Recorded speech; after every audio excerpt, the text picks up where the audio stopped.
Magandang araw po. Narito na po ang magiging lagay ng panahon ngayong araw ng Biyernes, November 8, 2024.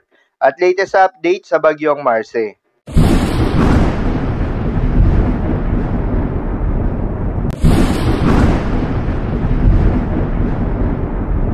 Sa kasalukuyan na tayo sa pag-asa, ang bagyong Marce nga ay kumikilos na papalayo ng Ilocos Region, ngunit may nakataas pa rin na tropical cyclone wind signal number 2.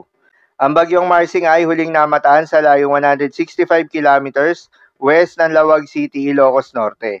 Taglay ang lakas ng hangin na umaabot sa 140 kilometers per hour malapit sa gitna at pagbugso na umaabot sa 170 kilometers per hour. Kumikilos pa southwestward sa bilis na 20 kilometers per hour. Ang bagyong Marce nga ay inaasahan na lalabas na ng Philippine Area of Responsibility ngayong araw habang kumikilos generally westward. Inaasahan na ihina na rin itong bagyo dahil sa dry air intrusion na nanggagaling sa northeasterly wind flow.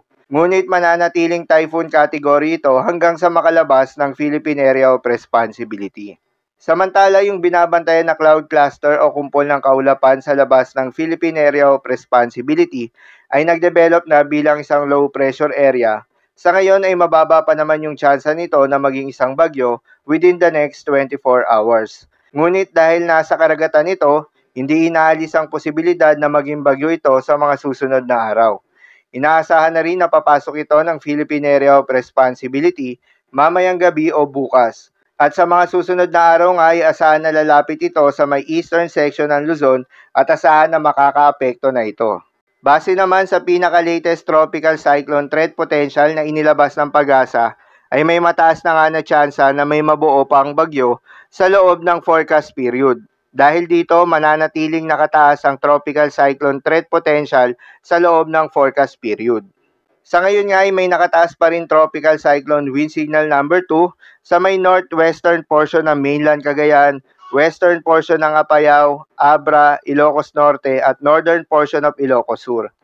Habang tropical cyclone wind signal number 1 naman sa may Batanes, Babuyan Islands, nalalabing bahagi ng mainland Cagayan, northern and western portion of Isabela, Apayao, Kalinga, Mountain Province, Ifugao, Benguet, nalalabing bahagi ng Ilocos Sur, La Union, at northern and central portion ng Pangasinan.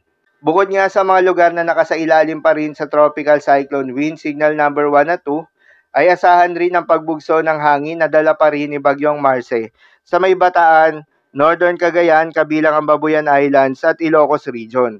Inaasahan na nga na mababawasan na rin ang mga pag-ulan ngayong araw na dala ni Bagyong Marce. Gayunpaman, makakaranas pa rin ngayong araw ng mga kalat-kalat na mga pagulan at thunderstorms sa may Ilocos Norte at Ilocos Sur. Pinapayuhan pa rin ang lahat ng mga residente sa mga lugar na maapektuhan na maganda at mag-iingat sa mga posibleng pagbaha at pagguho ng lupa. Para naman sa magiging lagay ng mga dagat baybayin, ayon sa Pag-asa ay may nakataas pa rin tayo na gale warning sa mga seaboards ng Batanes, northern coast of Cagayan kabilang ang Babuyan Islands, Ilocos Norte, Ilocos Sur, La Union at Pangasinan.